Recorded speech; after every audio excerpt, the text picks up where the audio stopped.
ہم چاہتے تھے کہ ہمارے تمام تشریف لانے والے مہمانان کرام کے تاثرات ہوں، لیکن وقت کی بڑی قلت ہے، اس لیے صرف 2 حضرات کے اور تاثر ہوں گے۔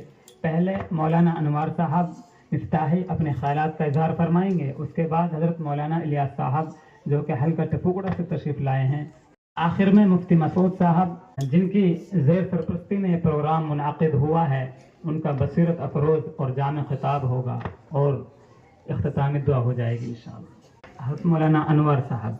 السلام علیکم ورحمۃ اللہ وبرکاتہ۔ میرے محترم دوستو بزرگوں، مجھے تو ان حضرات کی تائید کرنی ہے، جو کہہ دیا ہے وہ بہت کچھ ہے۔ اللہ تعالی ہمیں سمجھنے کی صحیح سمجھ عطا فرمائے۔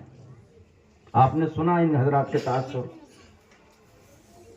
منہ تو آپ ہی نہیں کو لگا لو۔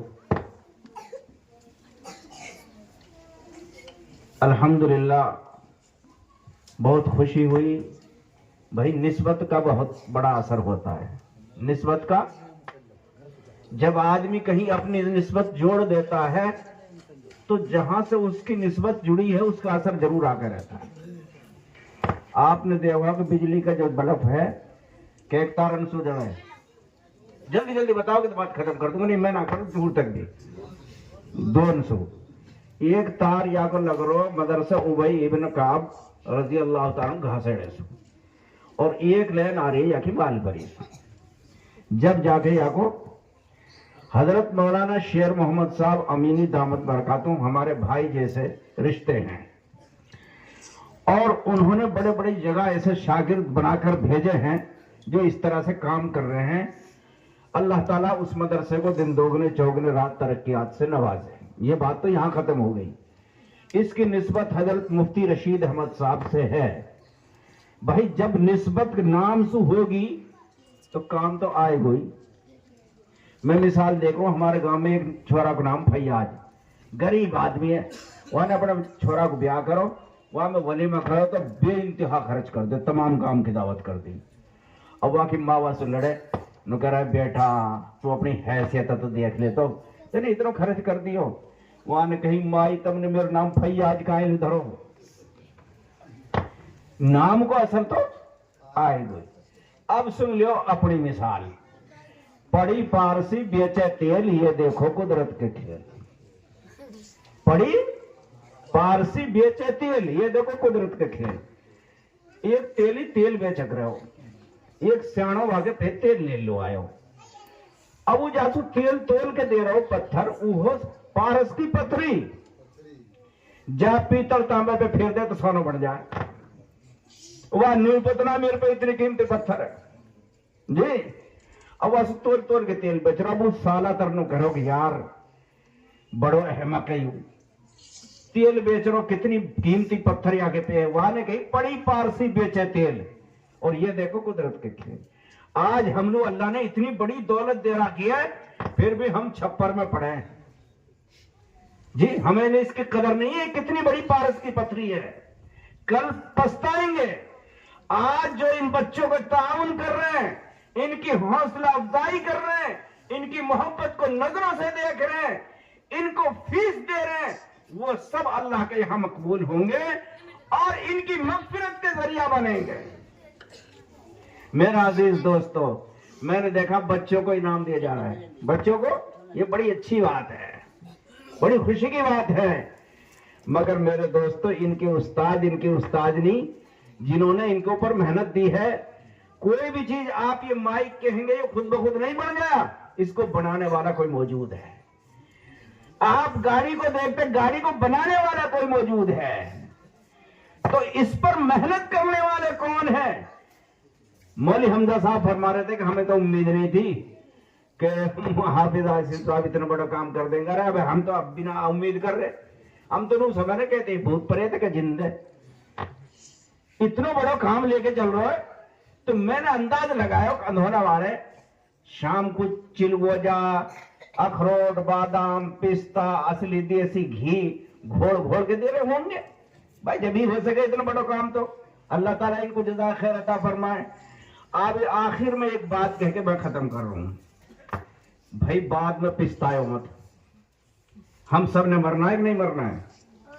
اور مرنے کے بعد یہی بچیاں، یہی بچے، یہی دین، یہی علم، یہی علماء، یہی محفلیں ہماری بخشش کا ذریعہ بنیں گی. یہی قرآن جس پہ محنت ہو رہی ہے، عالمہ بن رہی ہمارے لیے گاؤں کی بہت بڑی ناک ہے. اس بستی میں ماشاءاللہ اکابر، اللہ والے، علماء، بزرگ پہلے سے رہتے آئے ہیں اور آج بھی موجود ہیں. یہ اللہ کا کرم فضل ہے، لیکن ہم سے قدر نہیں ہوتی. اب بات ایسی ہے کہ ہارون رشید کا ایک واقعہ، بس وہ سنا رہا ہوں چھٹی. وہ جا رہا تھا، اس کی بیوی اس کے ساتھ میں تھی، زبیدہ. تو ایک بزرگ اللہ والا راستے میں بیٹھا تھا، اس کا نام تھا بہلول دانا. اب وہ مٹی کا کچھ گھر بنا رہا تھا ہاتھ سے اللہ کی یاد میں، اپنے آپ کو بھولا ہوا تھا، مجذوب تھا. تو ہارون رشید نے کہا کیا بنا رہا ہے بھائی؟ کہا کہ میں جنت کے محل بنا رہا ہوں. ہنسے اور چلے گئے. بالا تو ہے، مجذوب ہے، ہنس کے چلے گئے. زبیدہ آئی. زبیدہ نے کہا بہلول کیا بنا رہے ہو؟ کہا کہ جنت کے محل بنا رہا ہوں. تو پہلا عورت زیادہ متاثر ہوتی ہے، کوئی بات سنتی ہے نا، کہ بہلول کیا ان کو بیچتے بھی ہو؟ کہ ہاں. کہ کتنے میں؟ 3 روپے میں. اس وقت 3 روپے دینار درہم جو تھے، زینب وہ جو بادشاہ کی گھر والی تھی، اس نے کہا اپنی نوکرانی سے اس کو 3 روپے دے دے. 3 روپے دے دی، آگے چلتے پڑے، کوئی دقت نہیں.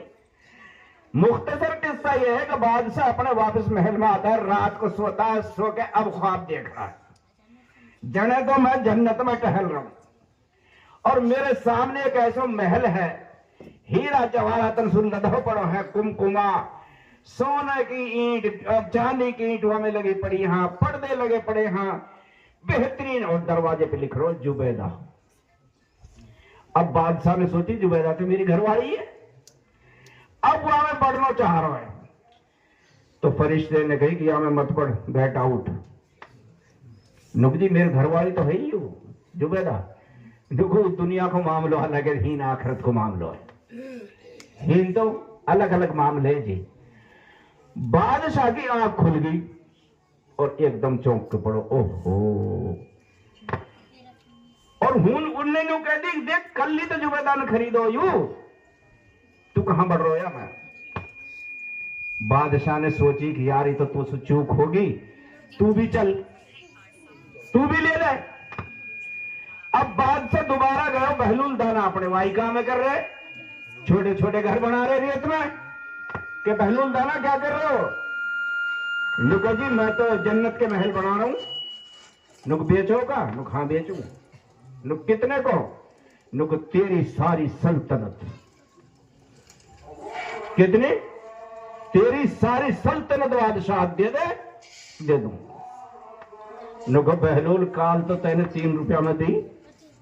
نکو بھئی کال تو بن دیکھے کی بات تھی، اب تو دیکھ کے آئے ہو. تو بھائی الذین یؤمنون بالغیب، ہم سب غیب پہ ایمان لائے ہیں. یہ بہت بڑی اچھی بات ہے، ہم اس کا تعاون کریں. اور مفتی مسعود صاحب یہاں موجود ہیں، میں درخواست کرتا ہوں چاہے اعلان مت کرے پر دل میں لکھ لے.